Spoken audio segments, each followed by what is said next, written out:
Bueno, iglesia, yo no doy Nochebuena, pero sí doy buenas noches. ¿Cómo están? ¿Bien?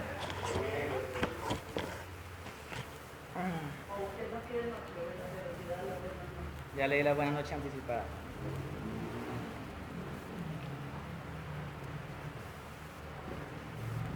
Bueno, iglesia, nos vamos ubicando, si Dios lo permite, en Hechos capítulo 7.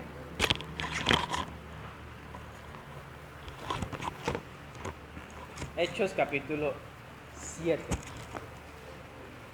Hablando el pastor Felipe acerca de la historia, pues Hechos es un libro histórico.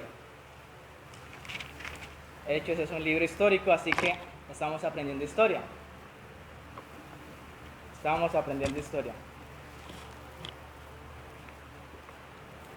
Hechos capítulo 7. El capítulo 7 tiene ¿cuántos versículos? Tiene 60 versículos, ¿cierto? Listo. Tiene 60 versículos. 66. No, 60. La abuela dice que es 66 ya. Ya escribió los 6. Los 6 versículos. Mira, los 6,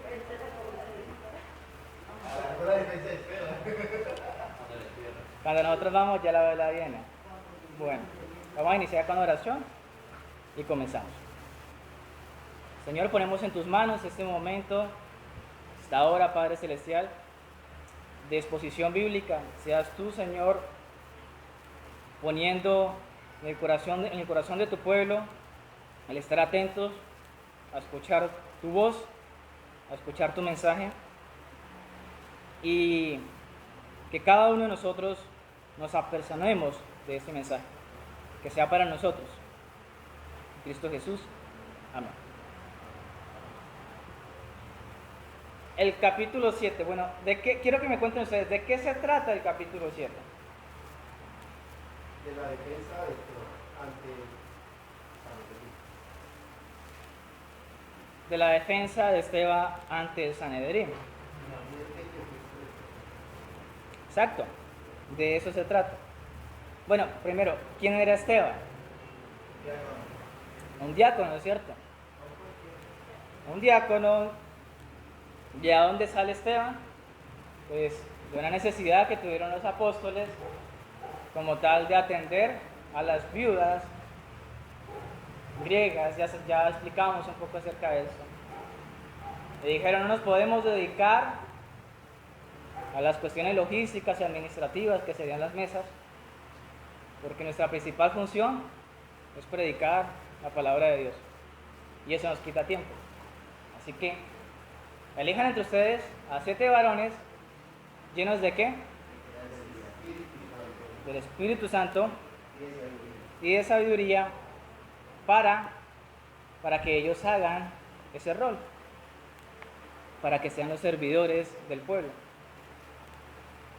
Y dentro de esos 7, pues aparece Esteban. Sin embargo, Lucas, que es el escritor como tal del libro de Hechos, el mismo Lucas del Evangelio de Lucas, hace una descripción de Esteban de forma majestuosa, y dice que Esteban era un varón lleno de gracia y lleno de poder. ¿Sí? Era un varón lleno de gracia y lleno de poder, pero ya vemos que esa gracia y ese poder no es de él, sino que esa gracia y ese poder es porque era lleno del Espíritu Santo. Así que Esteban era un objeto como tal del poder del Espíritu Santo. Es por eso que a través del versículo 8 en adelante del capítulo 6, versículo 8 dice que Esteban hacía grandes prodigios y hacía grandes señales en el pueblo. De modo que él estaba sanando a todo el pueblo, a todos los necesitados, al cojo, al leproso, al de cualquier enfermedad. Esteban estaba allí presto sanando a todos los necesitados, al igual que lo hacían los apóstoles. Sin embargo, en el versículo 9 se nos muestra de que mientras él estaba sanando, también estaba predicando. Versículo 9 dice, entonces se levantaron unos de las sinagogas, llamados los libertos, y los de Cirene, de Alejandría, de Cilicia y de Asia, disputando con Esteban. Así que Esteban estaba sanando allá a los necesitados, pero vienen, eran como 5 grupos, a ver, los libertos, los de Cirene, los de Alejandría, los de Cilicia y los de Asia. Como 5 grupos se fueron a contradecir a Esteban. ¿De qué estaban contradiciendo? ¿Qué estaban no se sabe de qué estaban debatiendo. Pero había un debate allí dentro de este grupo de estas personas con el diácono Esteban. La historia sigue, versículo 10, dice, pero no podían resistir a la sabiduría y al espíritu con que hablaba. Así que a pesar de que era un poconón de personas, porque lo menciona por grupos, 5 grupos diferentes, estaban todos contra una sola persona, que era Esteban. Dice que a pesar de que había muchas personas, de que había muchos cerebros, había mucho pensamiento, dice que no podían aún así con los argumentos de Esteban. ¿Por qué no podían con los argumentos de Esteban? Porque estaba el poder del Espíritu Santo en Esteban. Sencillo. Hasta ahí vamos bien, ¿cierto? ¿Qué pasa? El versículo 11 dice que como no pudieron como tal, con los argumentos que le estaba dando el diácono Esteban, ¿qué hicieron? Sobornaron a unos para que dijese que le había oído hablar palabras blasfemas contra Moisés y contra Dios. Así que dijeron, pues como Esteban nos está ganando, sus argumentos son más fuertes, ellos no aceptaron la derrota. No se quedaron de brazos cruzados y se fueron, sino que acudieron a otros mecanismos para poder silenciar a Esteban. De una u otra forma ellos iban a ganar. Y ahí está el corazón del hombre, que siempre quiere ganar, nunca quiere perder. La cuestión es que utilizaron este mecanismo que era contra la ley y que para cualquier persona vemos que es ilegal el sobornar a alguien para que atestigue contra uno. Esto quiere decir que lo que estaban culpando a Esteban no era algo cierto. No era algo cierto. Esteban no estaba diciendo lo que estos falsos testigos estaban acusándole. Estos grupos contrataron a estos falsos testigos y dijeron, diga esto, diga que Esteban está hablando contra Dios, que está hablando contra la Moisés. Pero no solamente se quedaron ahí, sino que armaron un plan más fuerte para que todo el pueblo supiera lo que estaba pasando allí. Llega el versículo 12 y dice que soliviantaron al pueblo. Así que lo que era primero un debate entre un grupo y una persona, ya pasó como tal a ser algo judicial, y ya pasó de ser simplemente de ese grupo a ser de conocimiento general en el pueblo. Soliviantaron al pueblo es como alborotar al pueblo, hacer que el pueblo se ponga en contra de Esteban. Así que la cosa no era simplemente ya con ellos, sino que ya no habían influenciado en el pueblo y todo el pueblo también estaba contra Esteban.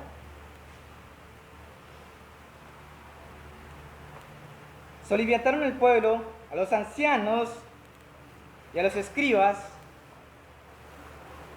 Es importante acá porque cuando dice, se detiene a decir que también estaban los ancianos y los escribas, ya está involucrando también a una parte poderosa del pueblo. Los gobernantes, la élite del pueblo, también fueron influenciados por estos 5 grupos. Y no simplemente dejando la influencia, dijeron que lo arrebataron y lo trajeron al concilio. Vemos que, a diferencia de Pedro, del apóstol Pedro, que él iba pacíficamente al concilio, Esteban fue llevado, y esto da el panorama como que si fue llevado a empujones. o a la fuerza al concilio. Él no fue porque él quiso, sino que fue llevado realmente, porque ahí dice, lo arrebataron y lo trajeron al concilio. Este concilio es el mismo Sanedrín, que ya hemos hablado muchas veces. Y pusieron testigos falsos que decían, importante esto, ¿qué decían los testigos falsos? Este hombre no cesa de hablar palabras blasfemas contra este lugar santo y contra la ley. Dos acusaciones fuertísimas. Dos acusaciones las cuales cualquier persona que fuera juzgado por esto iba a perder el caso. Y nosotros decimos, pero ¿por qué es tan importante? Porque recordamos que estamos en un contexto judío. Y para ellos el templo era lo máximo, porque ellos no adoraban en otra parte. Mira cómo era considerado el templo. Ellos no era que se levantaban en su cama y comenzaba a hacer la oración, ni oraban en el camino, ni nada de esas cosas. Ellos, si querían tener relación con Dios, debían de ir al templo, única y exclusivamente al templo. Por fuera del templo, para ellos como que Dios no lo escuchaba. Y contra la ley, porque era la base, era la identidad propia como tal del pueblo. Versículo 14 en adelante, pues hemos oído decir que este Jesús de Nazaret destruirá este lugar y cambiará las costumbres que nos dio Moisés. Entonces todos los que estaban sentados en el concilio, al fijar los ojos en él, vieron su rostro como el rostro de un ángel. Así que si vemos en el versículo 12, ya Esteban está ¿dónde? En el concilio. Ya está en el Sanedrín. Ahí nos da la pauta por la cual el versículo 1 dice, el sumo sacerdote dijo entonces, ya es porque estaba dentro como tal del Sanedrín. Y comienza la interrogación por parte del sumo sacerdote. En esta época, ¿quién era el sumo sacerdote? Caifás. Iglesia, hasta ahí vamos entendiendo bien, ¿cierto? ¿Vamos siguiendo el hilo? Amén. ¿Qué pasa? Después, como tal, de este versículo 1, después de que el sumo sacerdote le dice, oiga, esto es así. ¿Esto qué quiere decir esto? Las dos acusaciones, de que estaba hablando contra el lugar santo y que estaba hablando contra la ley. Le está preguntando, oiga, ¿es verdad que usted está diciendo blasfemias contra el templo de Dios y que estaba hablando blasfemia contra la ley de Moisés? Entonces es la oportunidad como tal para Esteban de responder. Y es por eso que se le conoce a eso como la defensa de Esteban, del diácono Esteban. Ahora, esta defensa va desde el versículo 2 hasta el versículo 60.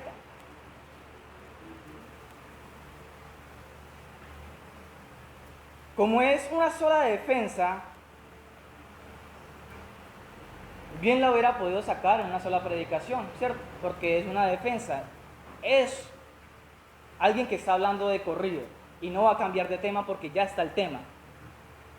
Así que no vamos a cambiar de tema. El tema va a ser dar respuesta a las dos preguntas que le hicieron al interrogante. Si es verdad que estaba hablando contra el templo y estaba hablando contra la ley. Así que lo que se supone es que Esteban responda frente a estas dos acusaciones.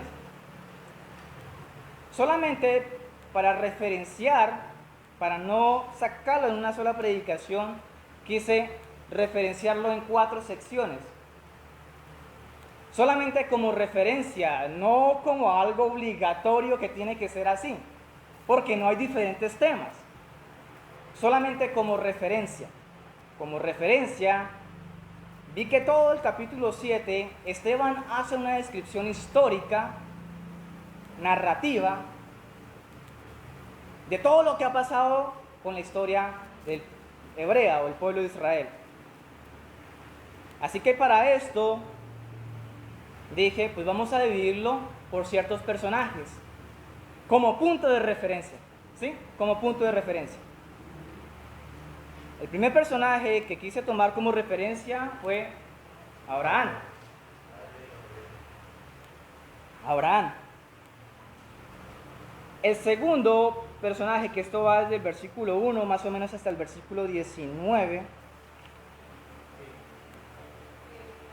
hasta el versículo 19, más o menos va Abraham. Ahora tenga en cuenta de que hasta el versículo 19 está narrado también Isaac y Jacob. Por eso digo que es referencia, no es hablando acerca del personaje, es referencia. A partir del versículo 20 hasta el versículo 45, hasta el versículo 45 hablamos acerca de Moisés. Hablamos acerca de Moisés. Ahora, punto importante, ¿cuál fue el mensaje cuando se predicó a Abraham? Es como inicia como tal a Esteban, y es dando un recorrido histórico. Así que el mensaje cuando se predicó a Abraham fue la importancia como tal de la historia bíblica. ¿Por qué? Porque Esteban comienza a narrar lo que pasó desde el llamamiento de Abraham, lo que pasó después cuando Dios le da el mensaje, qué pasó con él, toda la historia, los nombres, los lugares. Es por eso que vemos de que Esteban era un varón que conocía a perfección la historia hebrea o la historia bíblica. Es una invitación para nosotros también, ojalá, a seguir esos pasos y conocer la historia bíblica como la conoció Esteban. Y pues ahora estamos escudriñando un libro histórico y eso es para nuestro enriquecimiento. Estamos aprendiendo de historia, estamos aprendiendo de historia bíblica. Ahí está. Y todo lo demás que usted quiera estudiar acerca de la Biblia también hace parte de esa historia. En Moisés veíamos igualmente, como Abraham, que aquí el diácono Esteban muestra también desde el nacimiento incluso de Moisés. El nacimiento de Moisés muestra su crianza, muestra el estatus de Moisés, muestra la edad como cual la tenía. Se acuerda que tenía 40 años hasta que salió de Egipto. Muestra también los lugares por los cuales estuvo Moisés. Muestra el llamado de Moisés. Muestra las obras que Dios hizo por medio de Moisés, como las 10 plagas, como cuando lo sacó al pueblo de Israel de Egipto, que decía que en el día que colocaba Dios una nube, ¿cierto?, para que el sol no azotara al pueblo, y en la noche para que no se murieran de frío, ¿qué hizo? Colocó una columna ¿de qué? De fuego, para que no se congelara. Todas estas maravillas se hizo en el tiempo de Moisés. Ahora, es importante aquí que Esteban comienza a dar el mensaje, comienza ya a descifrarse el mensaje de que la confianza en la cual los judíos que estaban juzgándolo a él tenían era en el templo. Comienza a hacer ese relato minuciosamente para hacerle saber al pueblo de que la confianza no debe de estar en el templo.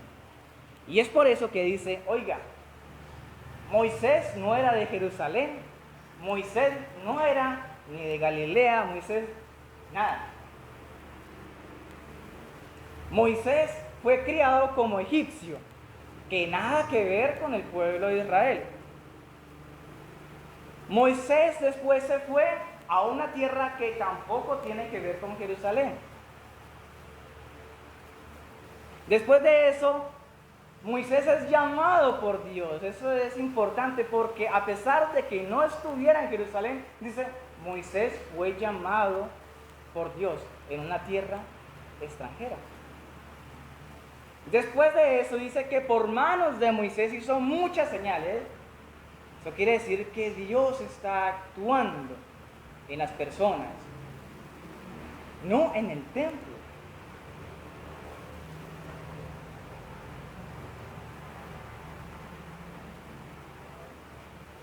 El mensaje que quiere dar Esteban aquí por medio de estas historias es que pongan la atención en Dios, no en lo que ellos han fabricado.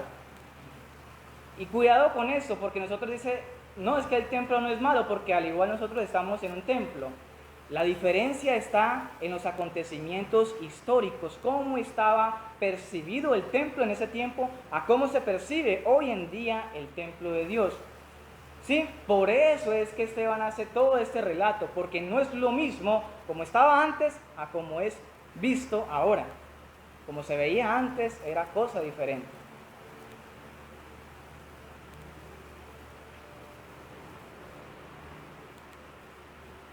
También asegura como tal que la ley de Moisés fue infringida todo el tiempo por sus antepasados, porque claramente muestra de que cuando estaban camino en el desierto, ¿qué hacía como tal el pueblo de Israel?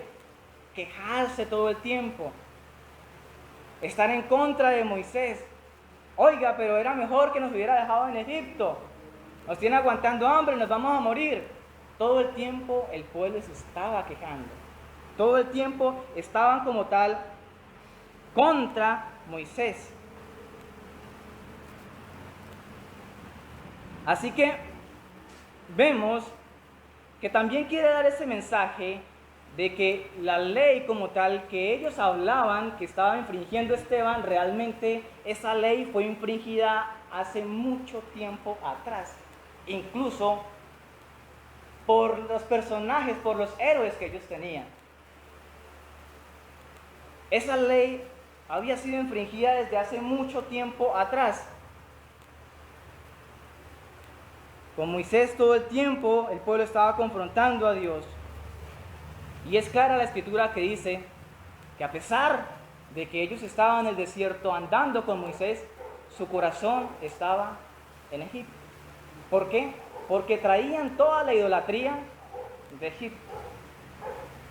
Así que Esteban está presentando un panorama y le está diciendo, oiga, a pesar, ponga cuidado, a pesar de que consiguieron a testigos que estaban hablando cosas falsas, Esteban no dijo, oiga, lo que usted está diciendo es falso. Mírese acá lo interesante. Él podía decir, yo nunca he dicho eso, porque es que eran testigos falsos, estaban diciendo cosas falsas. Pero ¿por qué Esteban no simplemente dijo eso? Y ya, hubiera salido, ¿cierto? Y no estaba recurriendo a una mentira para liberarse. Estaba diciendo una verdad, pero no lo hizo. Una acusación falsa y él dice, no, eso es falso. Él no dijo eso. Sin embargo, él aprovechó esa acusación para predicar la palabra de Dios, a pesar de que era falsa la acusación. Él aprovechó esa acusación y vio como tal que las intenciones como tal de ellos era que no había nada que Esteban pudiera decir al respecto del templo y como tal de la ley de sus antepasados. Pero Esteban sí tenía algo que decir al respecto. Esteban vio que el corazón de ellos estaba totalmente confiado a lo que ellos creían que estaban cumpliendo como ley y a lo que ellos tenían su confianza de salvación, que era su templo. Es por eso que Esteban hace este discurso. Para derrumbar toda esa confianza en lo que no es Dios, que a pesar de que haga parte de la liturgia como tal, o parte del proceso de adorar de Dios, no es Dios.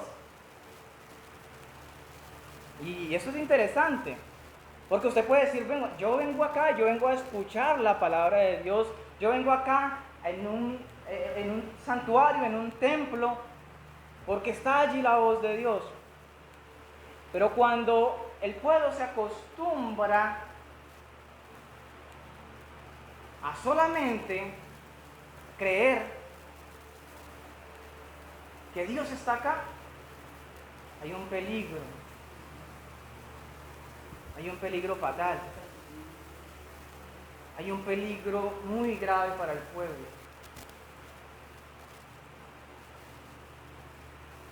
Y después Esteban comienza a decir por qué es peligroso y por qué no se debe tomar desde ese punto de vista. Así que ya hemos abarcado como tal la historia de Abraham, la historia como tal de Moisés. En el día de hoy, si Dios lo permite, vamos a abarcar la tercera parte, que es lo de David. Pero hasta ahora está claro, ¿cierto? Claro. La tercera parte, la sección de David, recuerde que es referencial, porque ahí presenta a David, también presenta a Salomón y presenta a algunos profetas. La tercera parte abarca desde el versículo 45 hasta el versículo 51.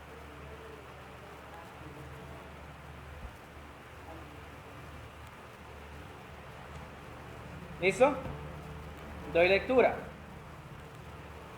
Versículo 45 a 51. El cual, recibido a su vez por nuestros padres, lo introdujeron con Josué al tomar posesión de la tierra de los gentiles, a los cuales Dios arrojó de la presencia de nuestros padres hasta los días de David. Este halló gracia delante de Dios y pidió proveer tabernáculo para el Dios de Jacob, mas Salomón le edificó casa. Si bien el Altísimo no habita en templos hechos de mano, como dice el profeta, el cielo es mi trono y la tierra el estrado de mis pies, ¿qué casa me edificaréis? Dice el Señor. ¿O cuál es el lugar de mi reposo? ¿No hizo mis manos todas estas cosas? Duros de cerviz e incircuncisos de corazón y de oídos. Vosotros resistís siempre al Espíritu Santo, como vuestros padres, así también vosotros. ¿Listo? Hasta ahí vamos. Arranca el versículo 45, donde dice, el cual, recibido a su vez por nuestros padres. Es necesario leer aquí el versículo 44 para entender esa parte del cual. Dice el versículo 44, tuvieron nuestros padres el tabernáculo del testimonio en el desierto, como había ordenado Dios cuando dijo a Moisés que lo hiciese conforme al modelo que había visto. Así que esas palabras, el cual, hace referencia ¿a qué? Al tabernáculo, que habla del versículo 44. ¿Lo estamos viendo? Habla acerca de ese tabernáculo del testimonio. Ese tabernáculo, ¿qué pasa? Fue recibido a su vez por nuestros padres. Lo introdujeron con Josué al tomar posesión de la tierra de los gentiles, a la cual Dios arrojó de la presencia de nuestros padres hasta los días de David.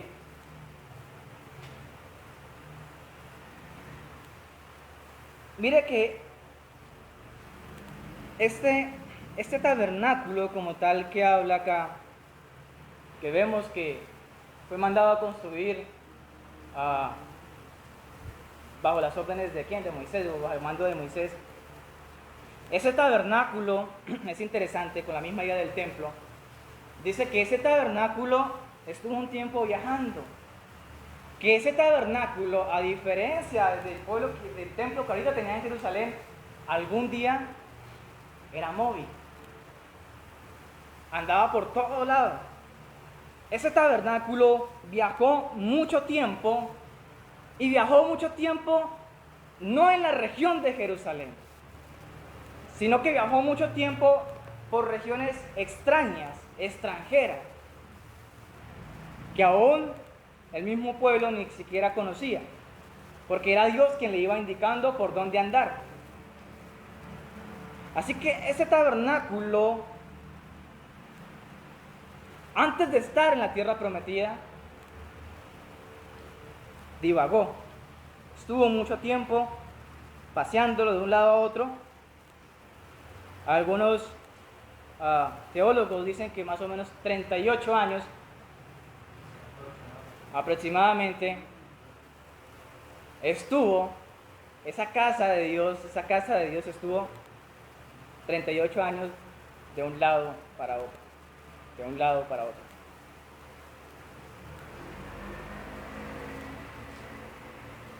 El cual recibió a su vez por nuestros padres, lo introdujeron con Josué. Aquí llegaron a la tierra prometida por parte de ¿quién? Por parte de Josué. Al tomar posesión de la tierra de los gentiles. Todo este tiempo hasta llegar como tal a la tierra prometida. A los cuales Dios arrojó de la presencia de nuestros padres hasta los días de David.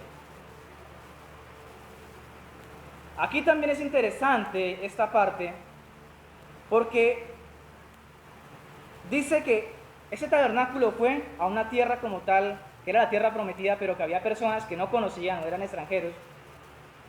Y dice que Dios fue el que arrojó como tal a esos habitantes de Canaán. Dios los expulsó.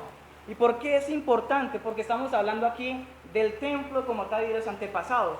En ningún momento aquí Esteban dice que por el templo o por el tabernáculo fueron arrojados de la tierra. ¿Me hago entender? No fue por el tabernáculo que salieron huyendo estas personas de la tierra prometida. Ni tampoco fue por sus propios padres.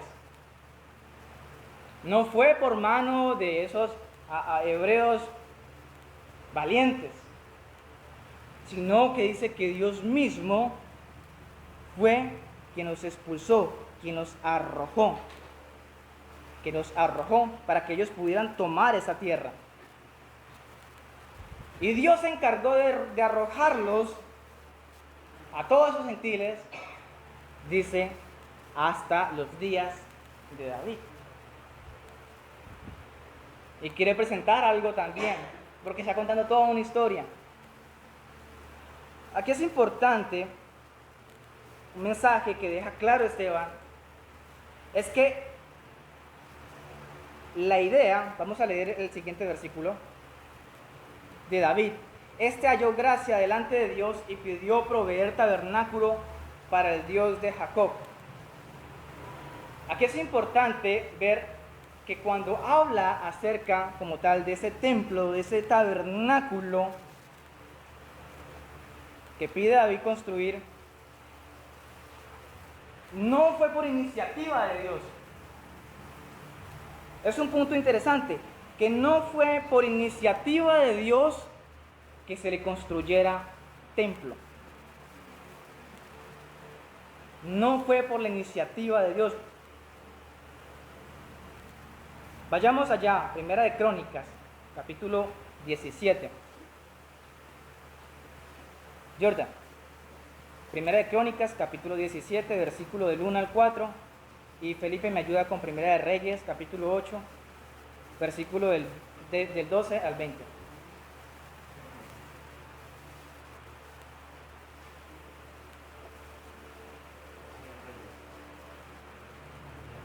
Primera de Crónicas, capítulo 17, versículo del 1 al 4. Despacio. Aconteció que morando David en su casa, dijo David al profeta Natán: He aquí, yo habito en casa de cedro, y el arca del pacto de Jehová debajo de cortinas. Y Natán dijo a David: Haz todo lo que está en tu corazón, porque Dios está contigo. En aquella misma noche vino palabra de Dios a Natán, diciendo: Ve y di a mi siervo David: Así ha dicho Jehová: Tú no me edificarás casa en que habite. Gracias. Miren, ahí se detiene como tal, permítame aquí. Ahí se detiene para decir David, por intención propia, al ver de que la carpa como tal que era pequeña, era portátil, dice: Oiga, yo soy el rey y mire todos estos palacios, mire todo este lujo que yo tengo. Pero realmente quien hace todo esto posible está limitado allí nomás. Dice entonces: voy a edificarle un templo. La intención de David era edificarle un templo a Dios, pero Dios lo permitió. A él no. Dice que no, Dios no le permitió hacer el templo a David. pero sí le permitió hacer el templo a su hijo, a Salomón. La parte ahí. Vea Reyes 8 del 12 al 20. Dice: Entonces dijo Salomón: Jehová ha dicho que él habitará en la oscuridad. Yo he edificado casa por morada para ti, sitio en que habites para siempre. Y volviendo el rey su rostro, bendijo a toda la congregación de Israel, y a toda la congregación de Israel, y toda la congregación de Israel estaba de pie. Y dijo: Bendito sea Jehová, Dios de Israel, que habló a mi padre David, los que con su mano ha cumplido diciendo: Desde el día que saqué de Egipto a mi pueblo Israel, no he escogido ciudad de todas las tribus de Israel para edificar casa en la cual estuviese mi nombre, aunque escogió a David para que presidiese en mi pueblo Israel. Y David mi padre tuvo en su corazón edificar casa al nombre de Jehová, Dios de Israel. Pero Jehová dijo a David mi padre: cuanto a haber tenido en tu corazón edificar casa a mi nombre, bien has hecho en tener tal deseo. Pero tú no edificarás la casa, sino tu hijo que saldrá de tus lomos, él edificará casa a mi nombre. Y Jehová ha cumplido su palabra que había dicho, porque yo me he levantado en lugar de David mi padre, y me he sentado en el trono de Israel, como Jehová había dicho, y he edificado la casa al nombre de Jehová, Dios de Israel. Gracias. Es lo mismo que está diciendo el versículo aquí 46 y 47. Este halló gracia delante de Dios, hablando acerca de David, y pidió proveer tabernáculo para el Dios de Jacob, mas Salomón le edificó casa. Está tocando esos puntos. Le dice: oiga, David lo pidió, pero él no lo hizo, porque el versículo 47 dice: Salomón fue el que edificó. Y de nuevo, es importante la idea de que no fue Dios quien tuvo esa iniciativa de que le hicieran un templo, un palacio como estaban en el tiempo de Jerusalén, sino que fue por iniciativa de David. Ahora, la idea de David era como tal honrar a Dios, exaltar a Dios, agradecer todo lo que Dios le había dado.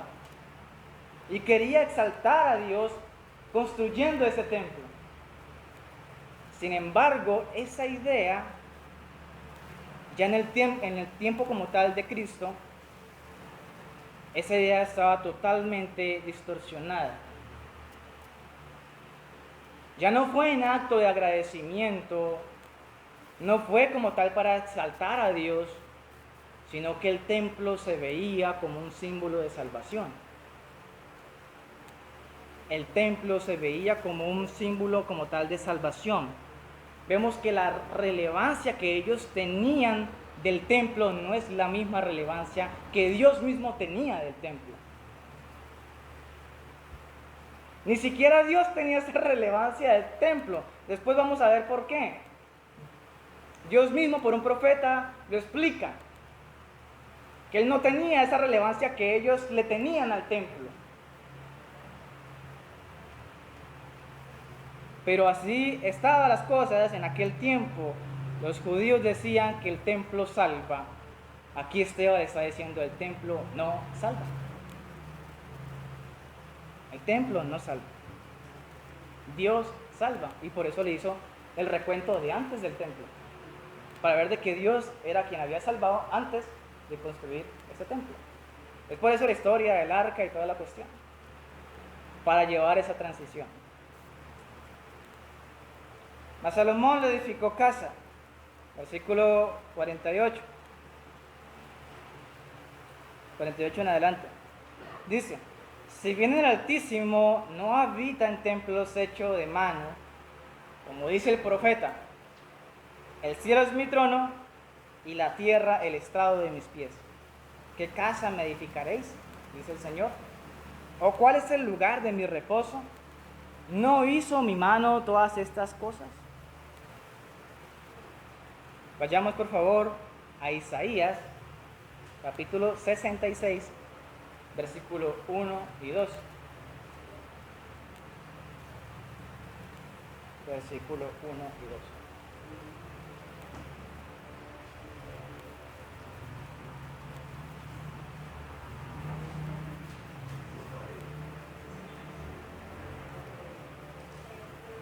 ¿Lo tiene, abuela? Capítulo 66, versículo 1 y 2. Léalo, abuela.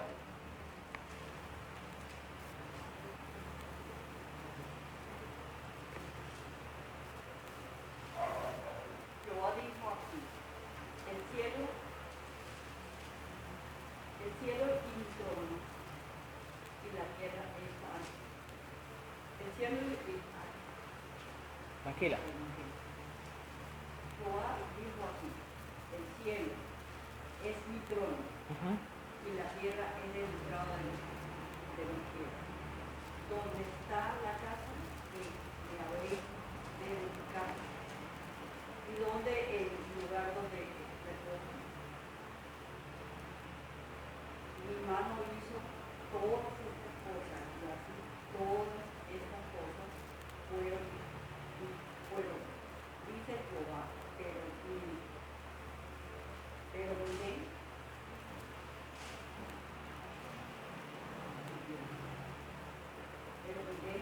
a aquel que es pobre y humilde. Pero miré a aquel que es pobre y humilde de espíritu y que tiembla mi palabra. Pero que también ¿Ya? Gracias. Hasta el 2, el 1 y el 2. Muchas gracias. Bien lo dice allí, prácticamente es lo mismo que está diciendo Esteban. Y Esteban, de nuevo vemos cómo maneja la historia bíblica y maneja como tal esa retentiva literal que tiene acerca de la ley. Esteban le está dando toda una cátedra. Los paseó desde su padre Abraham, los dirigió Isaac, Jacob, los mandó, se los paseó por todo Génesis, después los mandó para el Éxodo, se los pasea por todo Éxodo, por todo el Pentateuco, los manda para Josué, los lleva para los reyes, los libros históricos, y ahorita los manda para los proféticos.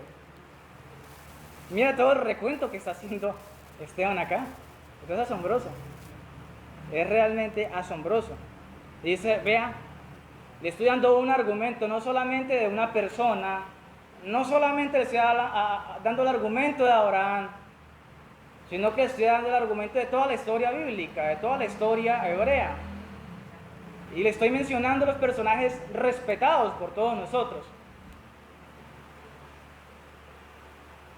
Y a cada uno hasta que llega como tal hasta los profetas.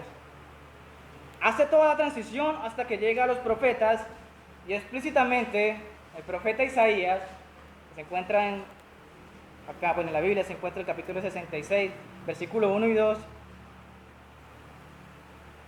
y habla literalmente lo que está en el libro de Isaías. Y dice, el cielo es mi trono y la tierra el estrado de mis pies. ¿Qué casa me edificaréis? Dice el Señor.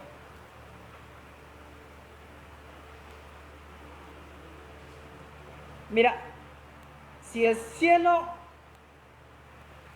esto se llama como tal, cuando ponen figuras así de Dios como si fuera hombre, se llama antropomorfismo, que es como si Dios se asemejara a un hombre en figura, en forma.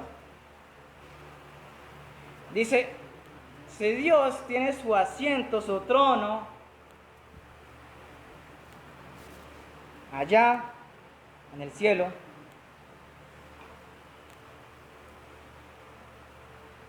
pero a la vez tiene sus pies acá en la tierra, dice, ¿qué casa me edificaréis? O sea, le está diciendo, oiga, constrúyase, si pueden, una casa que me pueda contener, teniendo en cuenta de que yo me asiento en el cielo y reposo mis pies sobre la tierra.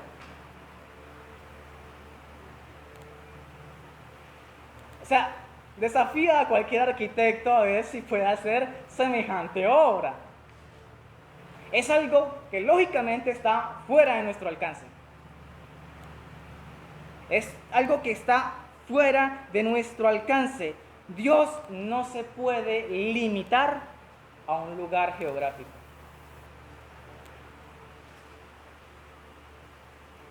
Y mismo le dice, ¿qué casa me edificaréis? Dígame, ¿qué casa van a construir ustedes?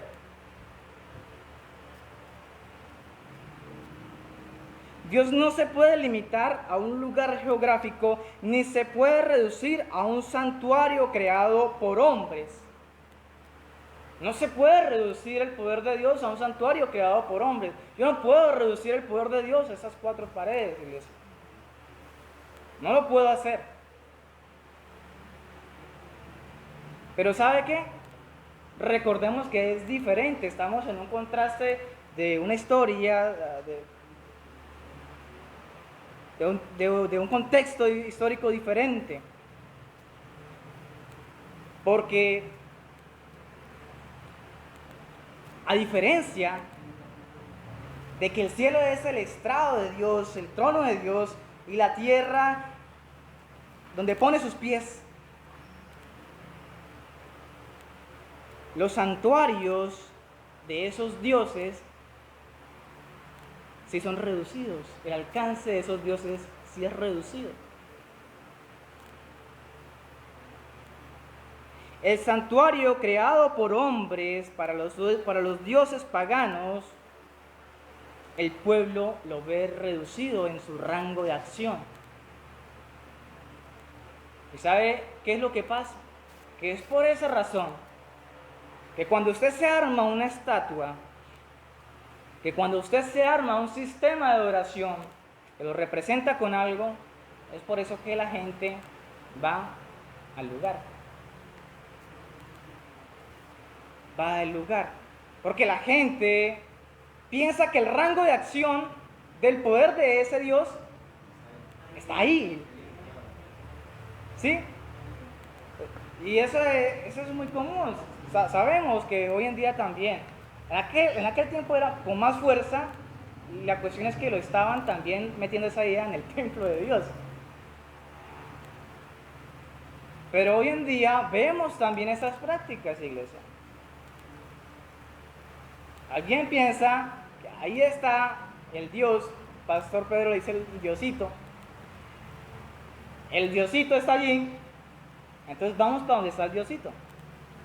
Porque si usted no va donde está el Diosito, nada que hacer. La confianza está en ese lugar. Donde está el Diosito es donde está el milagro. Pero su Diosito es tan débil que si usted sale de esas 4 paredes no le puede hacer el milagro. Es por eso que usted tiene que, cuando hace una penitencia, tiene que ir a donde el Diosito para cumplirle, porque su rango de acción es ahí nomás.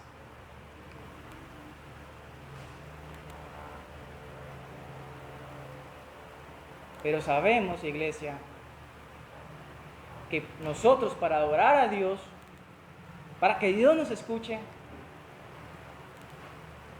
no es obligatorio estar en el templo.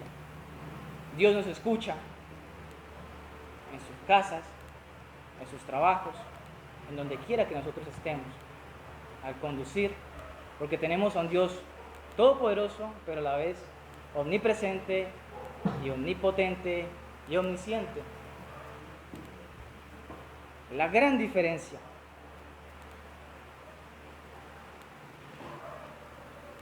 Esteban como tal les dice aquí al Sanedrín que el trato que le estaban haciendo a Dios en ese templo estaba siendo parametrizado bajo los términos que ellos tenían de adoración de los otros dioses.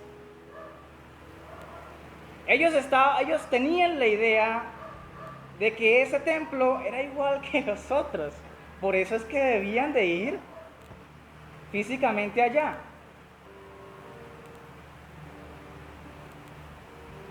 Ellos estaban acostumbrados a hacer que con ese Diosito, donde estuviera ese Diosito, allí estaban ellos.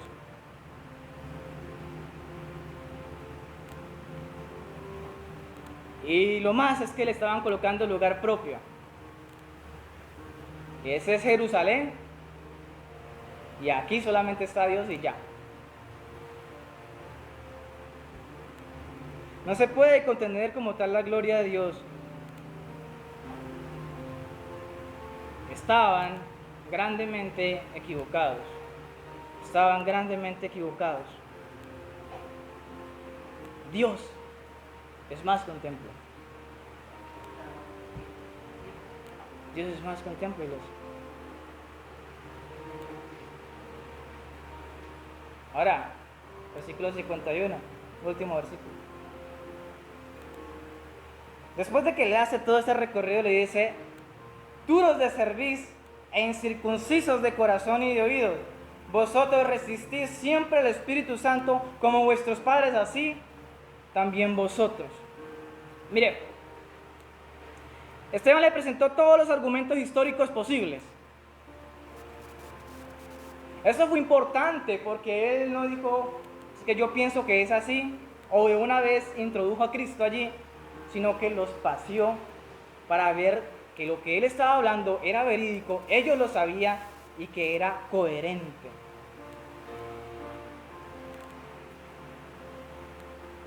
Esteban le presenta esos argumentos históricos para que miraran los inicios propios del templo de Dios. ¿Sí? Antes de tener ese templo, le hace ese recorrido, cómo era antes.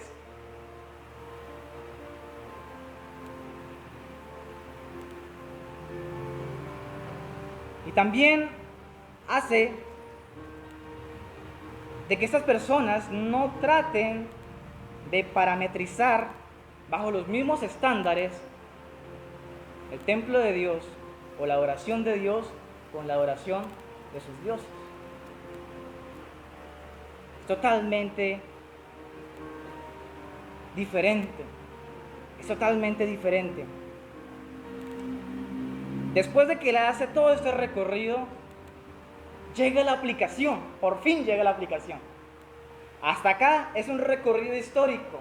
Pero llega el versículo 51 donde dice: a esto yo quería llegar. A esto yo quería llegar. Y es cuando comienza a decir las cosas más claritas posibles. Y les dicen: duros de cerviz e incircuncisos de corazón y de oído. Aquí le estaba diciendo Esteban que ellos eran totalmente desobedientes, duros de cerviz, y que a la vez eran totalmente incrédulos. Porque sabemos de que esa circuncisión que habla es esa circuncisión que habla Jeremías. Una circuncisión de corazón. Quien está notando, Jeremías capítulo 9, versículo 26. Jeremías capítulo 4, versículo 4 también está.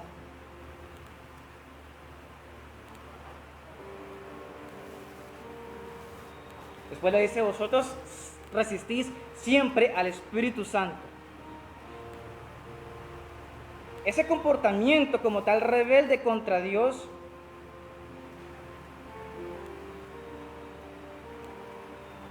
es la resistencia al Espíritu Santo. Resistir al Espíritu Santo es de que a pesar que la persona tenga conciencia de la obra del Espíritu Santo,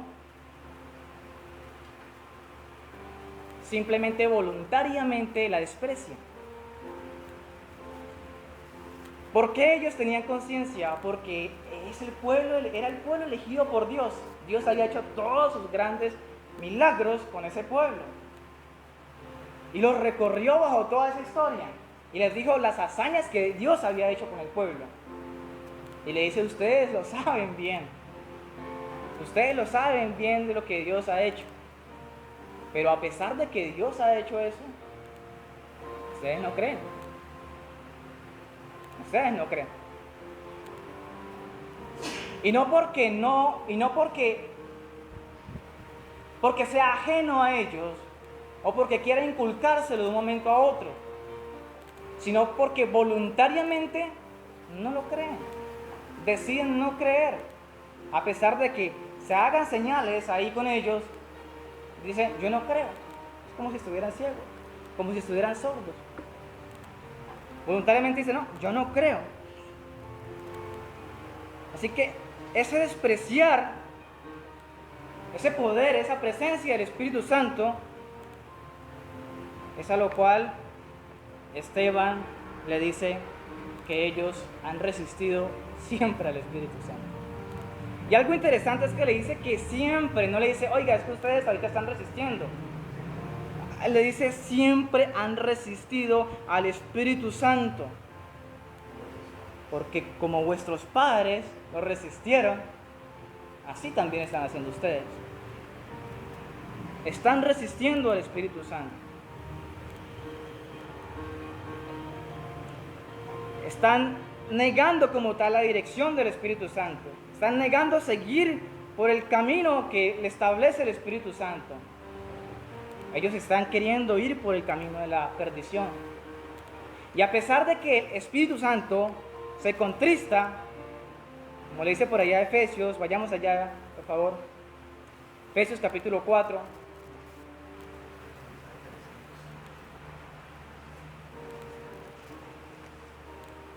Efesios capítulo 4, versículo 25 al 31, Jordan.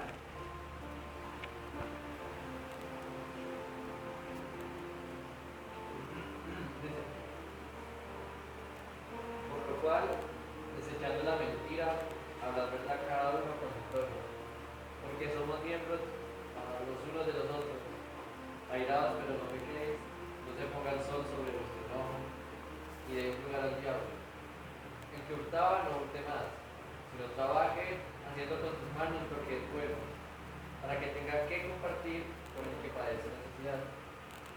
Ninguna palabra corrompida salga de vuestra boca, sino la que sea buena para la necesaria edificación, a fin de dar gracia a los oyentes. Y no contristéis al Espíritu de Dios, y no contristéis al Espíritu Santo de Dios, con el cual fuisteis sellados para el día de la redención. Sí, hasta ahí. Aquí lo que está diciendo es, oiga, alegren el Espíritu Santo. ¿Cómo lo van a alegrar? El que hurta, el que hurtaba, que ya no hurte más. Desde el versículo, ¿qué le dije? Desde el versículo 25. Da varios ejemplos. El que mentía, que ya no mienta. El que decía malas palabras, que ya no diga malas palabras, sino que digan palabras buenas, de edificación. ¿Y sabe por qué se contrista el Espíritu Santo? Sencillo, ahí está, por el pecado. Por el pecado se contrista el Espíritu Santo. Pero ellos, a pesar de que pecaban, ellos voluntariamente, cuando le decían, oiga, el que hurte ya no hurte, dicen, no, yo sigo hurtando, eso es lo mío. Ya vamos a entender, esa era como la posición de ellos. El que decía malas palabras, ya no diga más, no, es que yo soy grosero, así soy, y así voy a hacer. Y seguían la misma tónica. Estaban contristando al Espíritu Santo, se estaban resistiendo al Espíritu Santo, a pesar de que obraban ellos.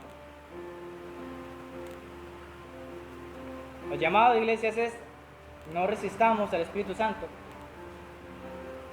y no contristamos al Espíritu Santo. ¿Por qué se contrista el Espíritu Santo? Por el pecado. Por el pecado. El Espíritu Santo, ese de que se contriste, es que le duele. Que es una especie como de dolor, pero a la vez con llanto. Es una tristeza para el Espíritu Santo.